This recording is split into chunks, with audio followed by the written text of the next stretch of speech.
परभणीच्या पालम तालुक्यातील तरुण शेतकरी खंडू माट्याची 9 एकर शेती पाण्याखाली गेली आहे। शेतकऱ्याचं प्रचंड नुकसान झालंय। शेतकऱ्याने आक्रोश केलेला आहे। सरकारकडे मदतीची मागणी हा शेतकरी करतोय।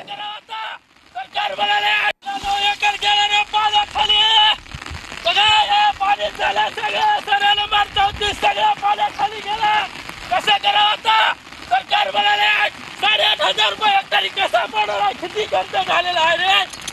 तिकडे पंजाब मध्ये 50,000 रुपये एकर झाले। तिथे काय उरलं आम्हाला असं बघा हे बघा सगळं पाणी चाललं आहे। आमचा सरळ माणसं होते कसे करून आता मी जातो। परभणीच्या पूर्णा तालुक्यातील चुडावा भागात झालेल्या पावसामुळे मोठ्या प्रमाणात पिकं पाण्याखाली गेली। शेतकऱ्याचं अतोनात नुकसान झालेलं आहे। कमरे एवढ्या पाण्यामध्ये सोयाबीन दिसतही नाहीये। ऊसाचे 7 ते 8 फूट पीक अर्ध्यापेक्षा अधिक पाण्यात आहे। त्यामुळे शेतकरी हवालदिल झालाय। या संदर्भात आमच्या प्रतिनिधींनी आढावा घेतला, परिस्थिती जाणून घेतली। बघूया।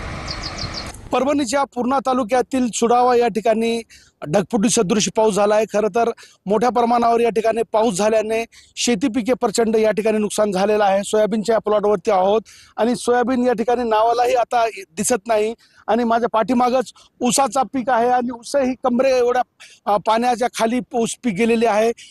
मोठ्या प्रमाणावर एकूणच या परिसरात शेती पिकांचं नुकसान झालेलं आहे। कॅमेरा पर्सन सय्यद खिजरसह नजीर खान, TV9 मराठी, चुडावा।